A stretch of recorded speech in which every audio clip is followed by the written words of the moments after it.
प्रिय विद्यार्थी नमस्कार। आज की कक्षा में आप सबका स्वागत है।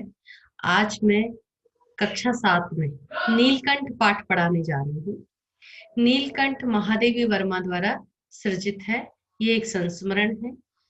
आप जब महादेवी वर्मा की जीवनी को पढ़ेंगे तो आप देखेंगे कि महादेवी को जीव जंतुओं से बहुत प्रेम था। उन्होंने अपने घर में जो है बहुत सारे जीव जंतुओं को पाला था और उन जीव जंतुओं के प्रेम और संग का उन्होंने कई संस्मरण और अपने विधाओं में जो है उसका उन्होंने वर्णन किया है। तो यहाँ नीलकंठ एक मोर की जीवनी के बारे में वर्णन है। इस रेखा चित्र में ये एक रेखा चित्र के रूप में प्रस्तुत किया गया है। इस रेखा चित्र में महादेवी वर्मा ने मोर के स्वभाव व सुंदरता को प्रस्तुत किया है। महादेवी वर्मा एक मोर मोरनी के जोड़े को अपने घर में लेके आती हैं और उसके साथ अन्य जानवरों का व्यवहार, उसके बाद जो है मोर का जो है किस प्रकार से प्रतिनिधित्व का वर्णन, किस प्रकार से महादेवी वर्मा के साथ जो प्रेम और लगाव था, अतिथियों का किस प्रकार से वो स्वागत करता था, इन सब का विस्तार से यहाँ पर वर्णन किया गया है। आइए हम देखते हैं कि इस पाठ में किस प्रकार से महादेवी वर्मा वर्णन करती हैं। नीलकंठ पाठ है ये, और नीलकंठ मोर को कहा जाता है, ये आप सबको पता है। इसमें इस रेखा चित्र को हम शुरू कर रहे हैं। उस दिन एक अतिथि को स्टेशन पहुंचाकर मैं लौट रही थी कि चिड़ियों और खरगोशों की दुकान का ध्यान आ गया और मैंने ड्राइवर को उसी ओर चलने का आदेश दिया। ड्राइवर के साथ वो जा रही थी और किसी को मतलब कोई अतिथि मेहमान आए हुए थे, उनको स्टेशन पर पहुंचाकर वो लौट रही थी। तभी उनको एकाएक ध्यान आया और उन्होंने ड्राइवर को कहा कि चिड़ियों और खरगोशों की जो दुकान है उसकी तरफ ले चलो। बड़े मियाँ चिड़िया वाले की दुकान के निकट पहुंचते ही उन्होंने सड़क पर आकर ड्राइवर को रुकने का संकेत दिया। मेरे कोई प्रश्न करने के पहले ही उन्होंने कहना आरंभ किया, सलाम गुरुजी। अब ये बड़े मियाँ की दुकान थी जो कि चिड़िया बेचते थे। तो उसी दुकान के पास वो पहुंची थी और जैसे ही वो कुछ कहना शुरू करती उससे पहले ही वो सलाम गुरुजी, नमस्ते का जो संबोधन होता है वो करते हैं। पिछली बार आने पर आपने मोर के बच्चों के लिए पूछा था। वो कहते हैं बड़ी मियाँ महादेवी वर्मा से कि आप जब पिछली बार आई थी मोर के बच्चों के लिए आपने पूछा था। शंकरगढ़ से एक चिड़ी मार मोर के बच्चे पकड़ लाया है और एक मोर है और एक मोरनी आप पाल लें। मोर के पंजों से दवा बनती है, सो ऐसे ही लोग खरीदने आए थे। आखिर मेरे सीने में भी तो इंसान का दिल है। मारने के लिए ऐसी मासूम चिड़ियों को कैसे दूं? टालने के लिए मैंने कह दिया गुरुजी ने मंगवाए हैं।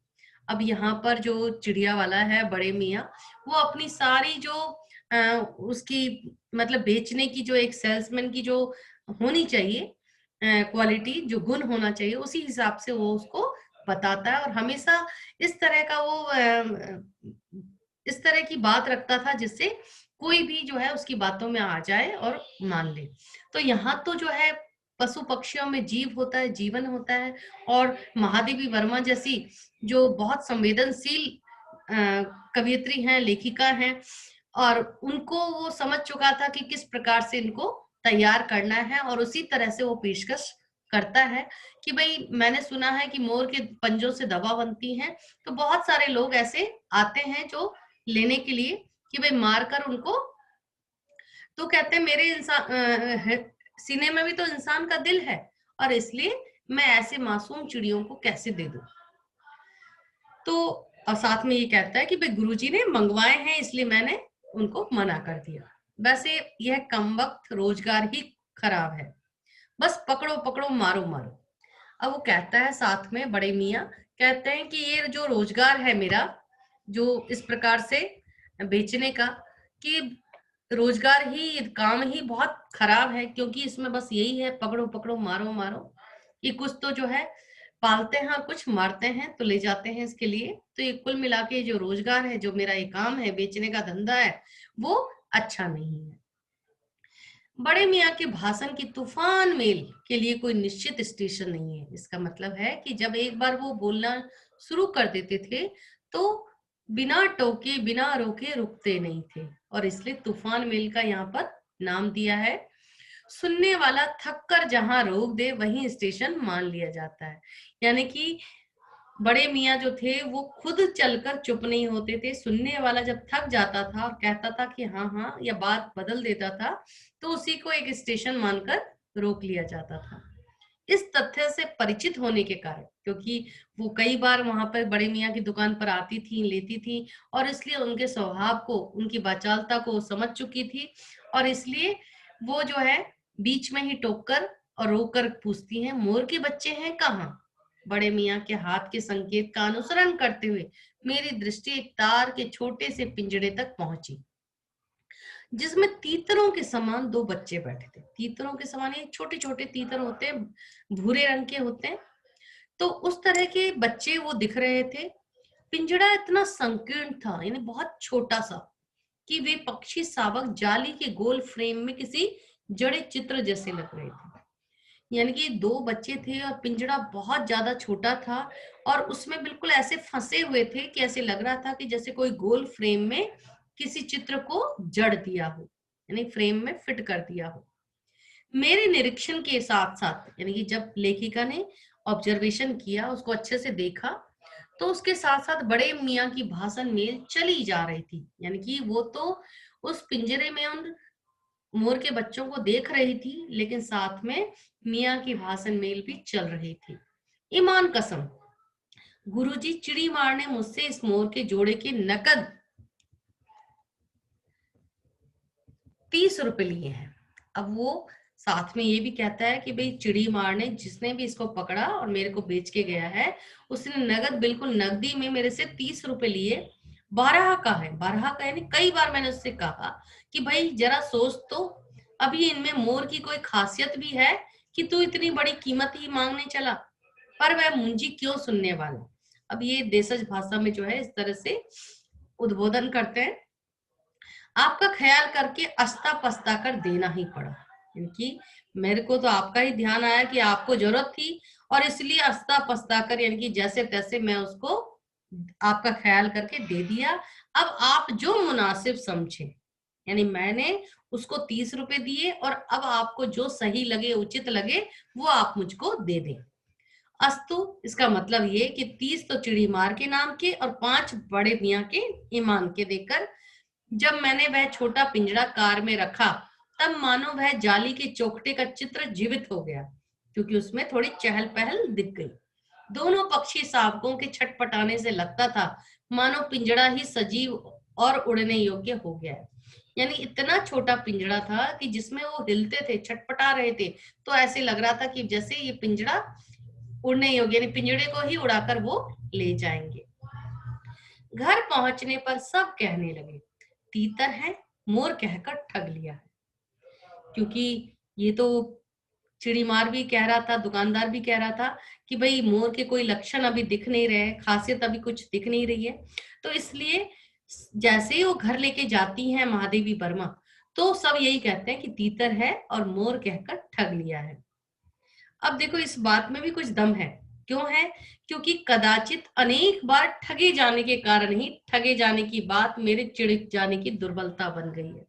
यानी कई बार लेखिका को ऐसा ही ठग लिया गया था, और इसलिए जो है ठगे जाने के कारण बार बार जब ठग जाती हैं, तो किसी को भी कहते हैं ना कि बार बार जब हम इस तरह से कहते हैं कि भाई ये ऐसा नहीं है, वैसा ही है, और सही में ऐसा हो चुका है, तो हम लोग चिढ़ जाते हैं। तो ऐसे ही महादेवी वर्मा भी जो है चिढ़ जाने की दुर्बलता बन गई है। यानी कि उन वो भी अधिकतर फिर ऐसा हो जाता था, सही भी था, और इसलिए एक कमजोरी बन गई थी उनके लिए। अप्रसन्न होकर मैंने कहा, बार बार जब सबने, किसी ने नहीं कहा कि ये मोर के बच्चे हैं, तो वो भी खुद थोड़ी दुखी हो गई और कहा, मोर के क्या सुरखाब के पर लगे हैं? है तो पक्षी ही। चिढ़ा दिया जाने के कारण ही संभवतः उन दोनों पक्षियों के प्रति मेरे व्यवहार यत्न में कुछ विशेषता आ गई। अब लेखिका कहती हैं कि सभी ने इतना चिढ़ाया कि उन दोनों पक्षियों के प्रति जो लेखिका का व्यवहार था और यत्न था, यानी प्रयत्न था, उसमें कुछ विशेषता आ गई। विशेषता कैसे आई? लेखिका बताती हैं कि भाई इससे पहले जो भी पक्षी को वो लेके आती थी, तो पिंजरा रखकर वो और अन्य जानवरों के साथ रख देती थी, लेकिन यहाँ पर ऐसा नहीं किया। पहले अपने पढ़ने लिखने के कमरे में उनका पिंजड़ा रखकर उसका दरवाजा खोला, फिर 2 कटोरों में सत्तू की छोटी छोटी गोलियां और पानी रखा। वे दोनों चूहेदानी जैसे पिंजड़े से निकलकर कमरे में मानो खो गए, कभी मेज के नीचे घुस गए, कभी अलमारी के पीछे। अंत में इस लुका छिपी से थककर उन्होंने मेरी रद्दी कागजों की टोकरी को अपने नए बसेरे का गौरव प्रदान किया। यानी कि जो डस्टबिन होता है, रद्दी की टोकरी थी जब लेखिका काव्य या फिर जो है कुछ भी लिखती थी किसी भी विधा पर, तो कुछ रफ काम हो ही जाता था, कुछ गलत हो ही जाता था, तो उसको वो रद्दी की टोकरी में रख देती थी। तो उसी रद्दी की टोकरी को उसने घोंसले के समान मान लिया, और इस तरह से जो है उस रद्दी की जो कागजों की टोकरी थी उसको उसने अपने नए बसेरे का गौरव प्रदान किया, यानी कि उसको अपना एक तरह से घोंसला मान लिया। 2-4 दिन वे इसी प्रकार दिन में इधर उधर गुप्तवास करते और रात में उस रद्दी की टोकरी में प्रकट होते रहे। अब देखो, अभी गुप्तवास इसलिए क्योंकि वो किसी से हिले मिले नहीं, डरे थे, छोटे थे, और इसलिए दिन भर तो इधर उधर छिप जाते थे और रात में आके उसी रद्दी की टोकरी में सो जाते थे। फिर आश्वस्त हो जाने पर, आश्वस्त यानी जब विश्वास हो गया कि भाई ये लेखिका जो है उनको देखभाल कर रही है, उनको प्यार करती है, तो जब उनको ये विश्वास हो गया, तब कभी मेरी मेज पर, कभी कुर्सी पर और कभी मेरे सिर पर अचानक आविर्भूत होने लगे, यानी प्रकट होने लगे। यानी कि जब लेखिका से घुल मिल गए तो उसके लेखिका के सिर पर भी चढ़ जाते थे। खिड़कियों में तो जाली लगी थी, पर दरवाजा मुझे निरंतर बंद रखना पड़ता था। लेखिका कहती है कि खिड़कियों में पहले जाली लगी हुई थी, तो इसलिए आश्वस्त थी कोई कोई और जानवर अंदर नहीं आएगा, लेकिन दरवाजा से डर लगता था, इसीलिए हमेशा बंद रखना पड़ता था। खुला रहने पर चित्रा, चित्रा यानी उसकी लेखिका की पाली हुई बिल्ली थी, इन नव आगंतुकों को पता लगा सकती थी। यानी कि छोटे छोटे बच्चे हैं तो इनको पता लगा सकती थी, और हो सकता है कि तब उसके शोध का क्या परिणाम होता, यानी शोध का जो रिसर्च है, जो खोज है, उसका क्या परिणाम होता, यह अनुमान करना कठिन नहीं है, क्योंकि जो बिल्लियां हैं वो छोटे पक्षियों को तुरंत शिकार बना लेती है, तो इसलिए लेखिका को भी ये डर था। लेकिन लेखिका कहती है वैसे वह चूहों पर भी आक्रमण नहीं करती, परंतु यहाँ तो 2 सर्वथा अपरिचित पक्षियों की अनाधिकार चेष्टा का प्रश्न था। कहती है कि भाई वैसे तो मेरे घर में चूहे जो है उस पर भी कभी आक्रमण नहीं करती वो बिल्ली, जो कि चूहा उसका सबसे सर्वप्रिय भोजन होता है।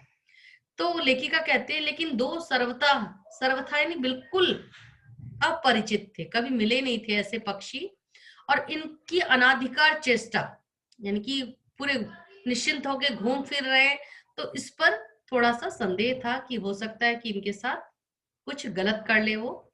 उसके लिए दरवाजा बंद रहे और ये दोनों उसकी दृष्टि में, यानी कि मेरे एरे गेरे मेरी मेज को अपना सिंहासन बना ले, यह स्थिति चित्रा जैसी अभिमानिनी मार्जारी के लिए असह्य ही कही जाएगी। लेखिका कहती है कि ऐसी मादा बिल्ली, मार्जारी यानी मादा बिल्ली, जो कि बहुत अभिमानी है, यानी कि जो स्वाभिमानी है, अभिमान घमंड वाली है, और जो मेरी मेज के इधर उधर घूमे और सिंहासन बना ले, ऐसी स्थिति में तो वो उसको नहीं छोड़ेगी, यानी कि उसको शिकार बना ही लेगी। और यही डर कर जो है लेखिका हमेशा दरवाजा बंद रखती थी। अब लेखिका आगे कहती है कि जब मेरे कमरे का कायाकल्प चिड़िया खाने के रूप में होने लगा, अब देखो जब चिड़िया है तो कहीं वो पॉटी भी कर देगी, कहीं वो सुसु भी कर देगी, कुछ बिखेर भी देगी, दाने भी बिखेर देगी, तो इस तरह से जब होने लगा तब मेरी बड़ी कठिनाई से दोनों चिड़ियों को पकड़कर जाली के बड़े घर में पहुंचाया, जो मेरे जीव जंतुओं का सामान्य निवास है। यानी छोटे छोटे सारे जीव जंतु उस बड़े जाली घर में रहते थे। तो जब चिड़िया खाना जैसे उनका वो कमरा होने लग गया, तो लेखिका चाहती कि भाई इसको यहाँ से निकालकर वहीं पहुंचाए, तो उन्होंने उसी सामान्य निवास में उन्हीं जीव जंतुओं के साथ इन दोनों मोर के जोड़ों को भी पहुंचाना चाहा। और जैसे ही उन्होंने वहां पहुंचाया तो दोनों नव आगंतुकों को पहले से रहने वालों में वैसा ही कौतूहल जगाया। कौतूहल यानी जिज्ञासा, जैसे नव वधु के आगमन पर परिवार में स्वाभाविक है। यानी जैसे ही दोनों नव आगंतुक उस जाली वाले घर में आए तो अन्य जो जीव जंतु थे उनमें वैसा ही कौतूहल जगा जैसा किसी घर में जब नई वधू आती है और सारे परिवार के लोग लुका छिपी से उस नव वधू को निहारते हैं, देखते हैं, उसके चारों इर्द गिर्द जो है घूमते हैं। तो ऐसे ही उस पूरे जो पक्षी पशुओं का समूह था उनका यहाँ पर वर्णन किया है। लेखिका कहती हैं, लक्का कबूतर नाचना छोड़कर दौड़ पड़े, उनके चारों ओर घूम घूम कर गुटर गूं की रागनी अलापने लगे। ये लक्का कबूतर थे जो कि चारों तरफ उस दोनों पक्षी के चारों तरफ घूम घूम कर परिक्रमा करते हुए गुटर गूं अलापने लगे।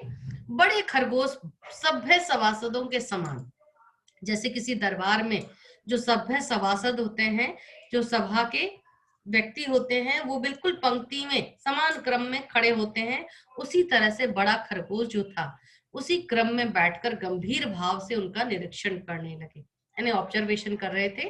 ऊन की गेंद जैसे छोटे खरगोश उनके चारों ओर उछल कूद मचाने लगे। तोते मानो भली भांति देखने के लिए एक आंख बंद करके उनका परीक्षण करने लगे, जांच करने लग गए। उस दिन मेरे चिड़ियाघर में मानो भूचाल आ गया कि भाई दोनों पक्षी आते ही सारे पशु पक्षियों में एक अलग सा हलचल हो गया। धीरे धीरे दोनों मोर के बच्चे बढ़ने लगे, अब वहां पर बड़े होने लग गए। उनका कायाकल्प वैसा ही क्रमशः और रंगमय था जैसा इल्ली से तितली का बनना। जैसे इल्ली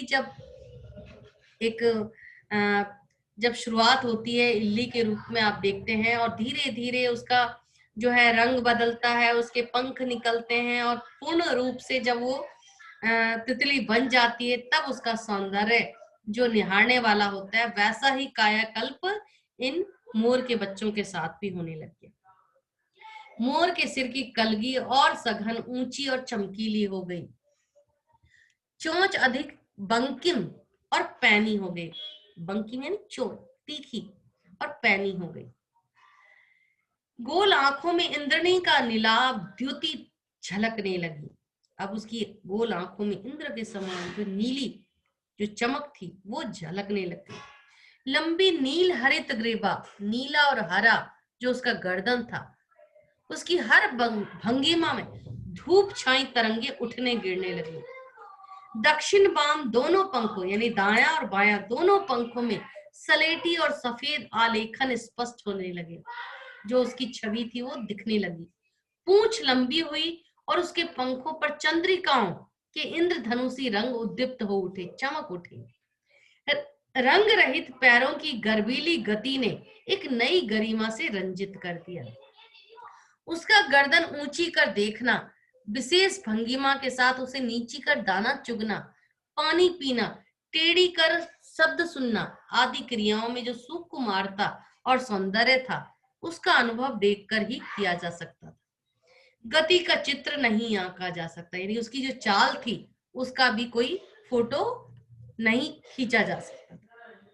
मोरनी का विकास मोर के समान चमत्कारिक तो नहीं था, क्योंकि दोनों के सौंदर्य में बहुत अंतर होता है, परंतु अपनी लंबी धूप छाई गर्दन, हवा में चंचल कलगी और पंखों की श्याम श्वेत पत्र के समान लंबी मंथर गति, बिल्कुल धीमी धीमी चाल जो है आदि से वह भी मोर को उपयुक्त सहचारिणी होने का प्रमाण देने लगी। यानी मोर के साथ हमेशा रहने वाली सहचारिणी के रूप में वो अपनी पहचान देने लग गई। तो इस प्रकार से आप देख रहे हैं कि मोर मोरनी जब छोटे में ये पहचानना मुश्किल था कि वो तीतर के बच्चे हैं या मोर के बच्चे हैं, लेकिन जैसे ही वो बड़े होते गए तो अपना जब पूर्ण सौंदर्य पूर्ण यौवन में जब आए तो उनकी सौंदर्य जो है उसका वर्णन करना बहुत मुश्किल है। तो इतना चमत्कारिक सौंदर्य का वर्णन फिर भी लेखिका ने पूर्ण रूप से यहाँ पर किया है, वो आप देख रहे हैं। इसके नेक्स्ट पार्ट को हम अगले वीडियो में देखेंगे, समझेंगे। तो इस प्रकार से आपने देखा कि किस प्रकार नीलकंठ जो है, ये पाठ लेखिका किस तरह से इसमें सजीव वर्णन करती हैं, किस तरह से इसका विहंगम जो है, पूर्ण रूपेण सौंदर्य का जो वर्णन किया गया है कि मोर किस तरह से अपने पूर्ण यौवन में प्रकट होता है, मोरनी किस तरह से, मोर की तरह सौंदर्य नहीं भी है तो भी जो है उस अपने मूल रूप में किस प्रकार से जो है एक सहचारिणी के रूप में वो प्रस्तुत होती है। तो इसको हम नेक्स्ट पार्ट में पूरा करेंगे। धन्यवाद।